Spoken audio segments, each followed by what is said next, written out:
Today I've got a video for you on rounded shoulders. So I'm going to be diving into all the soft tissue that creates this funky postural dysfunction, but I'm also going to talk a little bit about the difference between rounded shoulders and kyphosis and forward head posture, although they do all kind of go hand in hand because, texting.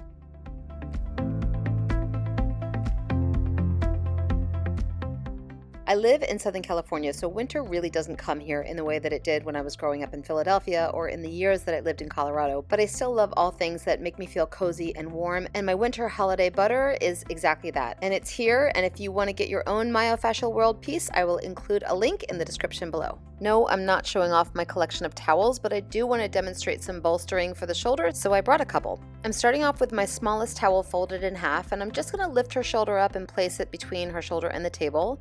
But you can also do this with a medium-sized towel and then of course a big bath-sized towel, which not only lifts the shoulder but the arm as well.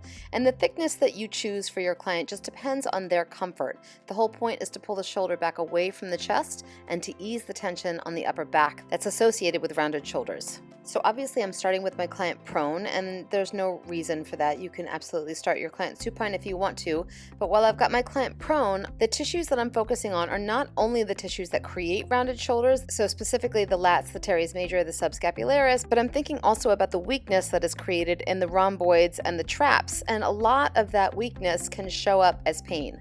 So I want to take some time to acknowledge the tug of war that happens around the scapula as it is pulled away from the spine into a rounded shoulder position, and recognize that the rhomboids are then lengthened and weakened. And this doesn't always mean that we need to lengthen them more and dig deeply, but I do want to soften them and try to encourage them to fall back into a shorter position.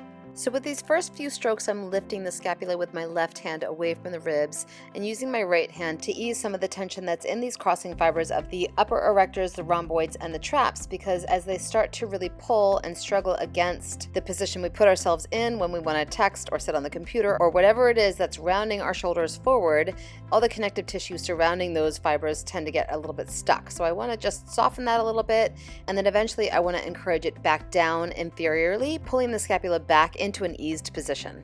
If you guys think back to your Eastern theory class from when you were in massage school and you learned the concept of yin and yang and balance, and more specifically, maybe you learned about the concept of kyo and jitsu, of how something can feel weak or empty as opposed to full or tense.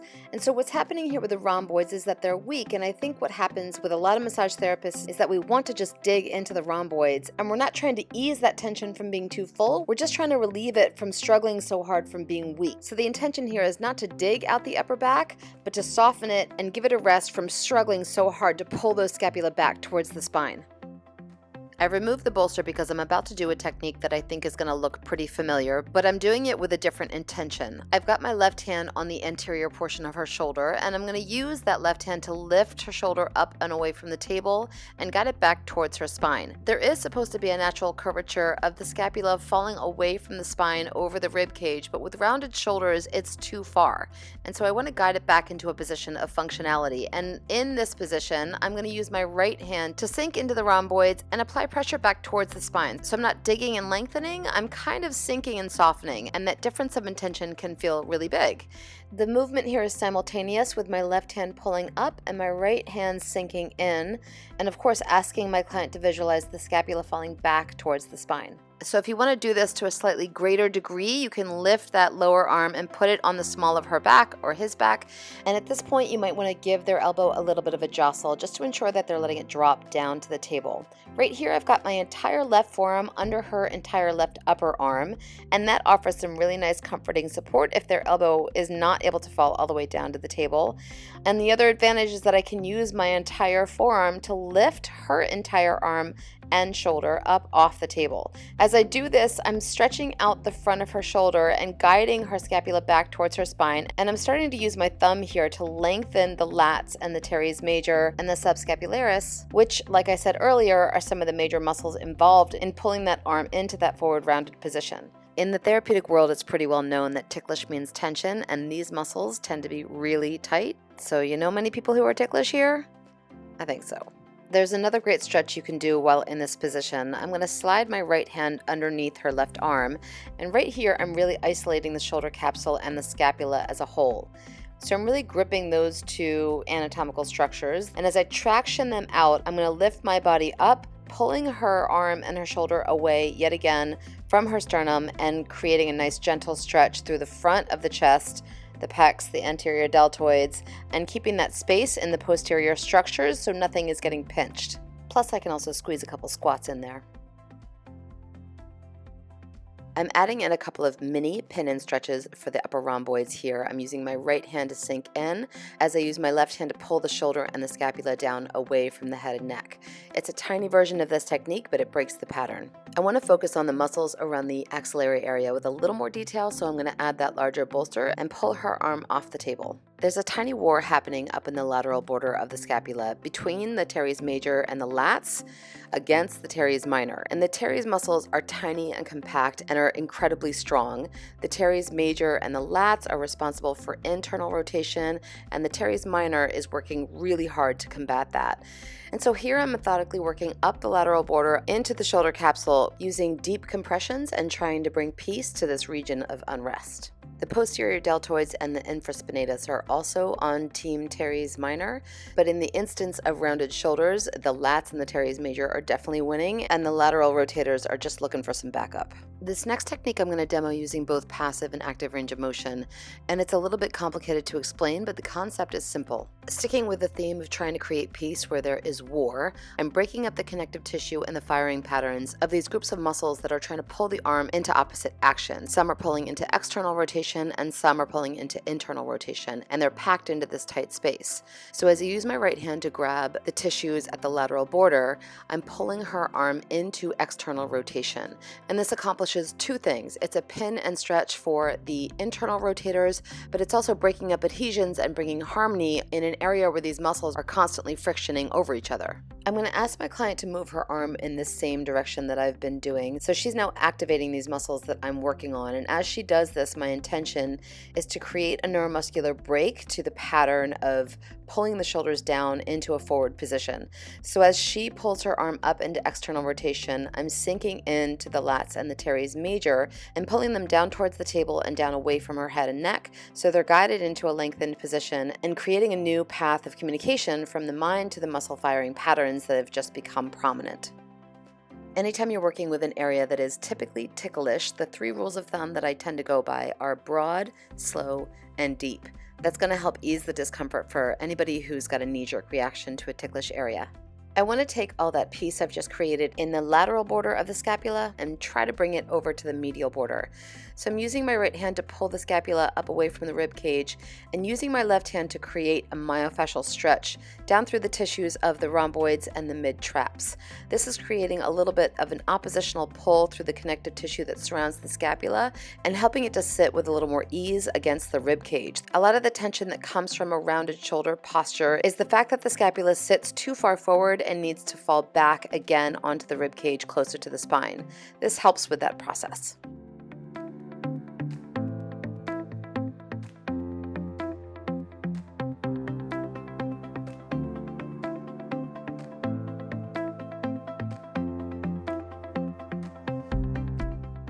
It's time to remove the bolster because at this point I'm going to pull her arm into a 180-degree angle from her body, and as I do that I want to make sure that I connect the entire lateral portion of her arm down through her shoulder into her low back. It's important to mention here that if your client has any shoulder issues, you want to support their arm from the elbow, not from the hand, and you want to make sure that you've got their shoulder at a degree that is comfortable for them. So don't pull it up too far from the floor and don't pull it up too close to their head. If they're feeling limited, you can do this work at modified angles.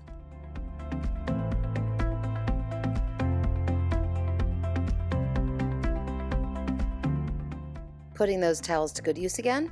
I've got my client's arm propped up on a stool, and I want to spend some time while she's here guiding the fascia of her back down towards her hips. What happens when you're stuck in this position is that the fascia gets pulled up towards the head and the neck, and this can often be a secondary cause to a lot of low back pain and headaches. So I want to spend some time really reversing that effect. A little product placement here. I'm only using a tiny bit of butter, and the reason why I love it is because it creates a real grip and a serious shift in the work that I'm doing. To create an even bigger shift, I'm going to have my client do a little bit of the work too. So I'm going to have her reach her arm up towards the wall behind me, and as she does that, she's creating a neuromuscular connection between what her mind is telling her muscles to do in combination with my work guiding towards a direction that has more functionality. So as I slide down her back, she's lifting her arms up, and the muscles and the connective tissue are working in conjunction with each other to bring the scapula back towards the spine and sit a little bit more comfortably on the ribs. I'm going to take this same idea and apply it to the intercostals of the ribs. So as I warm up this area and start to sink a little bit deeper in between the ribs with my fingers, I'm going to ask her to take a nice big deep breath in. So my fingers are sinking into the soft tissue of the intercostal muscles, and as she breathes in deeply, she's expanding the rib cage out, allowing the connective tissue that is interwoven through the rhomboids and the traps and the scapula and the ribs, and asking everything to settle back down towards the spine and towards the hips, as opposed to where they've been pulled away in this forward rounded posture. I've got my client on her back, and I'm reaching back into my supply unit for a towel as another support effort in this war against rounded shoulders. I've got my towel rolled up, and I'm going to have my client roll over just a little bit so I can slide the towel underneath her spine. Once it's in a good position, she's going to lie on that towel and take a minute to just allow her shoulders to drop back to the table. This is a great moment to talk to your client about envisioning having their sternum lift up toward the ceiling, letting their arms fall back down away from their torso, and giving all the muscles that lie between the scapula and the spine a good rest. A couple things to think about here. You've got your client in the opposite position that forward shoulders tends to hold their body. So ask your client to take a nice big deep breath in as you sink into the pecs and create length from the sternum out to the shoulders. The other thing to think about is that this is great self-care that you can give your client as homework to do at the end of every day. Roll up the towel, place it under your spine, allow your shoulders to fall back. From this position, the important work that you want to do here is in the anterior deltoids and the pec major. These are the two muscles that are really pulling the shoulders forward, and so you want to counteract that. I'm using my left hand here to move my client's arm around, and as I do, I'm using my hypothenar eminence and my pinky while I'm using the rest of my right hand to compress down onto the anterior shoulder girdle as I move her arm around and create a little more length and openness in the front of the shoulder. The tricky part about video tutorials is that you can't really feel the work that's happening, but what I'm doing here is creating minute differences with every time that I sink down with my right hand and move her arm around. The intention is to hit the different fibers of the pec major, which there are 3, and so concentrating on the upper, middle, and lower fibers so that the entirety of the muscle feels addressed. Speaking of the fibers of the pec major, it is usually the lower fibers that are the most active when it comes to rounded shoulders. So I've placed my client's lower arm on my leg, and I recommend that you make sure that your client is comfortable with this position. You can always use a bolster here. Those towels come in handy for all sorts of stuff. But once you've got your client in this position, this gives you great access to the lower fibers of the pec major. So I'm going to come in here and start to pull those fibers away from the rib cage and do a little compression, and there's probably some trigger points in here that you'll want to spend some time on. Moving out laterally, I now also have really great access to the attachment of the pec major and the anterior deltoid. So you can kind of palpate through here and figure out if there is a good spot that your client feels like is especially tense. And once you find that spot, use your thumb and start to sink in and get into the depth of the capsule itself. The shoulder joint is really complicated, and if it's kept in one position for a long time, can start to adhere. And so sinking down and creating some deep movement as I press down with my thumb, using my hand to help out, I'm shifting the entirety of the joint and loosening up those attachment sites at the same time. I want to shift to doing a little more work on the attachment sites with some movement. So I've taken my knee out and I've grabbed her hands so I can create some external rotation as I sink down into those attachment sites on the humerus. So adapting your work to what you feel like your client needs, you can sink in with a specific point of pressure, dig pretty deep and friction through a lot of these adhesions that are holding the shoulder forward, or you can use a softer, gentler hand and create an approach that is less aggressive. One of the issues that arises for when we talk about dysfunctions in the Western world is that we talk about them as separate instances and in isolated parts. So when we're talking about rounded shoulders, we are very specifically talking about a chronic internal rotation of the shoulder, but this often goes hand in hand with kyphosis, which is a hypercurvature of the upper thoracic spine, and that often goes hand in hand with forward head posture, which is when the head is held too far forward, often because of dysfunctions like kyphosis and rounded shoulders. So take this last technique, for example. I'm using my left hand to hold the scapula, and it's really hard to see, but I'm placing my fingertips on the medial border and softening the rhomboids and guiding the scapula back towards the spine, while I'm using my right hand to compress the shoulder down and open up the pecs and relax the shoulder back into a position that is less dysfunctional and more functional. The cool thing is here that with this technique, you're also softening the kyphosis and relaxing the attachments of the SCM and the anterior neck muscles, which bring the head forward into forward head posture. So all of these parts make up the whole. All of these techniques benefit the many layers of this dysfunction and therefore other dysfunctions that are related.